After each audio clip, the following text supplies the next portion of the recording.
Wonder by R.J. Palacio. Lamb to the slaughter. Like a lamb to the slaughter. Something that you say about someone who goes somewhere calmly, not knowing that something unpleasant is going to happen to them. I googled it last night. That's what I was thinking when Miss Batosa called my name, and suddenly it was my turn to talk.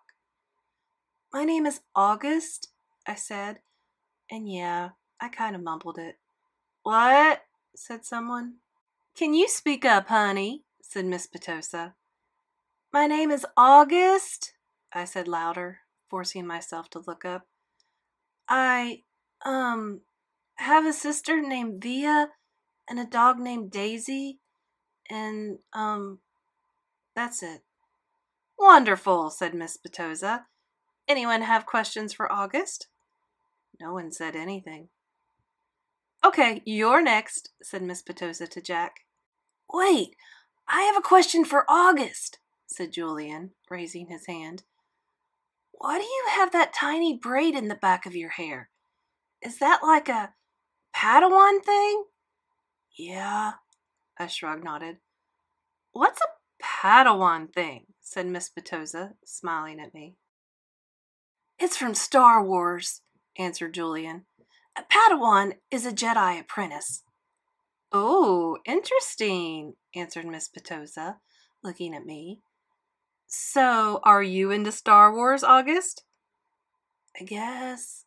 I nodded, not looking up, because what I really wanted was to just slide under the desk.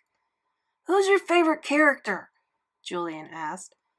I started thinking maybe he wasn't so bad. "Jango Fett." "What about Darth Sidious?" he said. "Do you like him?" "Okay, guys, you can talk about Star Wars stuff at recess," said Miss Batosa cheerfully. "But let's keep going. We haven't heard from you yet," she said to Jack. Now it was Jack's turn to talk, but I admit I didn't hear a word he said. Maybe no one got the Darth Sidious thing, and maybe Julian didn't mean anything at all. But in Star Wars Episode 3, Revenge of the Sith, Darth Sidious's face gets burned by Sith lightning and becomes totally deformed.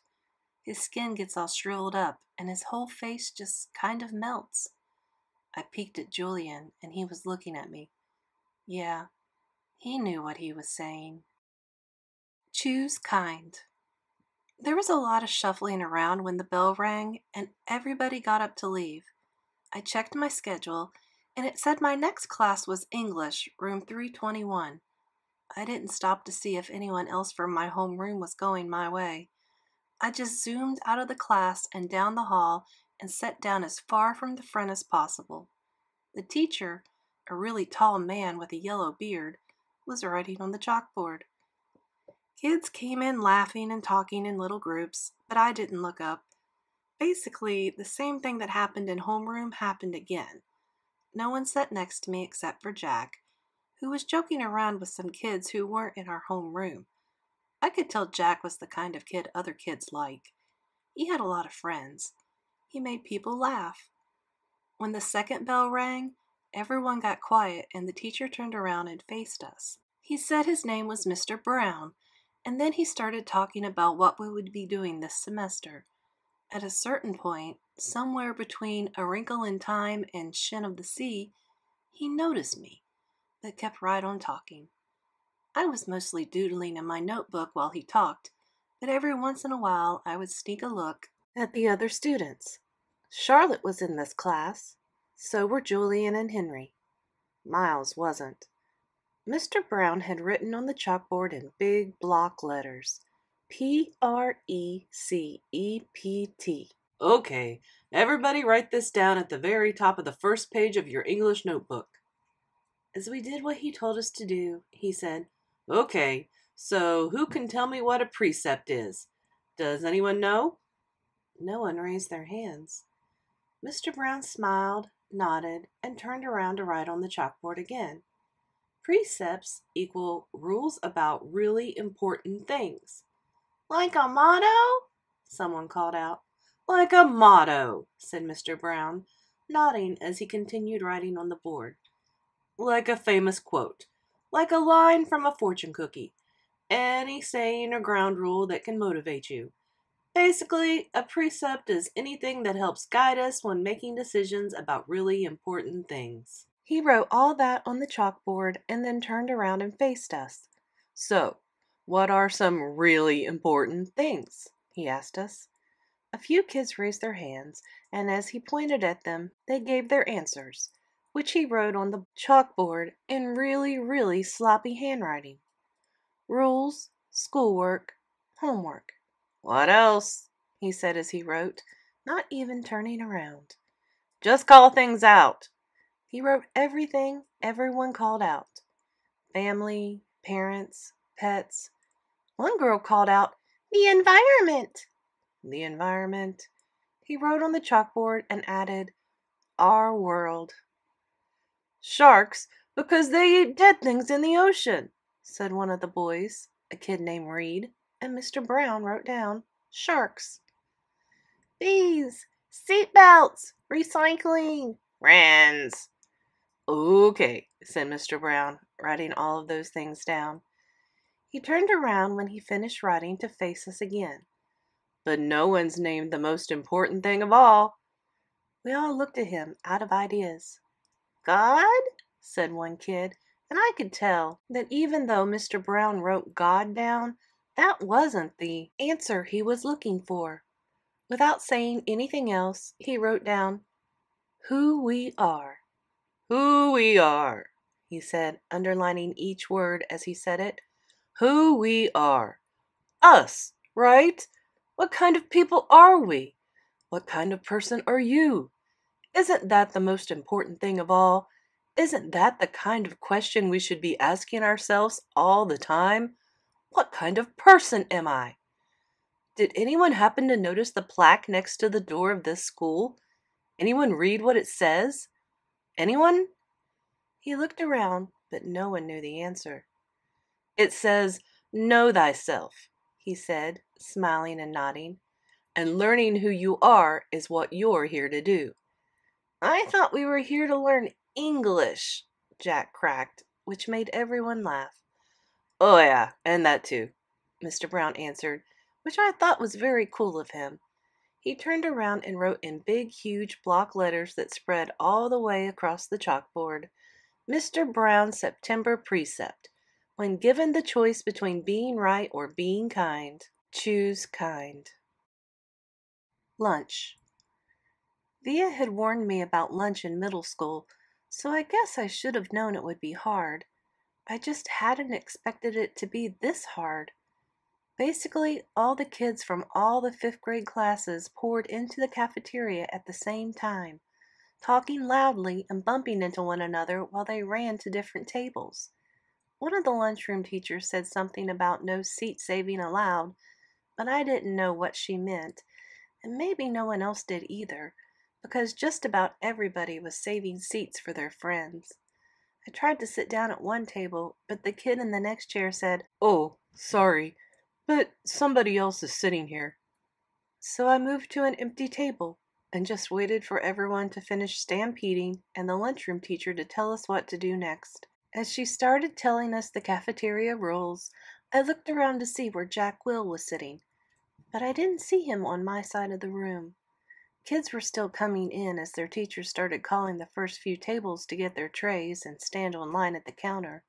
Julian, Henry, and Miles were sitting at a table toward the back of the room. Mom had packed me a cheese sandwich, graham crackers, and a juice box, so I didn't need to stand on line when my table was called. Instead, I just concentrated on opening my backpack, pulling out my lunch bag, and slowly opening the aluminum foil wrapping of my sandwich. I could tell I was being stared at without even looking up. I knew that people were nudging each other, watching me out of the corners of their eyes. I thought I was used to those kinds of stares by now, but I guess I wasn't. There was one table of girls that I knew were whispering about me because they were talking behind their hands. Their eyes and whispers kept bouncing over to me. I hate the way I eat. I know how weird it looks. I had a surgery to fix my cleft palate when I was a baby, and then a second cleft surgery when I was 4. but I still have a hole in the roof of my mouth. And even though I had jaw alignment surgery a few years ago, I have to chew food in the front of my mouth. I didn't even realize how this looked until I was at a birthday party once, and one of the kids told the mom of the birthday boy he didn't want to sit next to me because I was too messy with all the food crumbs shooting out of my mouth. I know the kid wasn't trying to be mean, but he got in big trouble later, and his mom called my mom that night to apologize. When I got home from the party, I went to the bathroom mirror and started eating a saltine cracker to see what I looked like when I was chewing. The kid was right. I eat like a tortoise, if you've ever seen a tortoise eating. Like some prehistoric swamp thing. The summer table. Hey, is this seat taken? I looked up, and a girl I never saw before was standing across from my table with a lunch tray full of food. She had long, wavy brown hair and wore a brown t-shirt with a purple peace sign on it. No, I said. She put her lunch tray on the table, plopped her backpack on the floor, and sat down across from me. She started to eat the mac and cheese on her plate. Ugh, she said after swallowing the first bite. I should have brought a sandwich like you did. Yeah, I said, nodding. My name is Summer, by the way. What's yours? August. Cool, she said. Summer! Another girl came over to the table carrying a tray. Why are you sitting here? Come back to the table. It was too crowded, Summer answered. Come sit here. There's more room. The other girl looked confused for a second. I realized she had been one of the girls I had caught looking at me just a few minutes earlier, hand cupped over her mouth, whispering. I guess Summer had been one of the girls at that table, too. Never mind, said the girl, leaving. Summer looked at me, shrugged, smiled, and took another bite of her mac and cheese. Hey, our names kind of match, she said as she chewed. I guess she could tell I didn't know what she meant. Summer? August? She said, smiling, her eyes open wide as she waited for me to get it. Oh, yeah, I said after a second. We can make this the summer-only lunch table, she said. Only kids with summer names can sit here. Let's see. Is there anyone here named June or July? There's a Maya, I said. Technically, May is spring, Summer answered. But if she wanted to sit here, we could make an exception. She said it as if she'd actually thought the whole thing through. There's Julian. That's like the name Julia, which comes from July. I didn't say anything. There's a kid named Reed in my English class, I said. Yeah, I know Reed. But how is Reed a summer name? She asked. I don't know, I shrugged. I just picture like a reed of grass being a summer thing. Yeah, okay, she nodded, pulling out her notebook. And Miss Petosa could sit here too. That kind of sounds like the word petal, which I think of as a summer thing too. I have her for homeroom, I said. I have her for math, she answered, making a face. She started writing the list of names on the second to last page of her notebook. So, who else? She said. By the end of lunch, we had come up with a whole list of names of kids and teachers who could sit at our table if they wanted. Most of the names weren't actually summer names, but they were names that had some kind of connection to summer. I even found a way of making Jack Will's name work by pointing out that you could turn his name into a sentence about summer, like, Jack will go to the beach, which Summer agreed worked fine.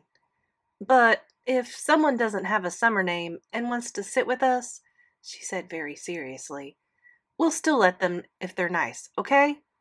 Okay, I nodded, even if it's a winter name. Cool beans, she answered, giving me a thumbs up. Summer looked like her name. She had a tan and her eyes were green like a leaf.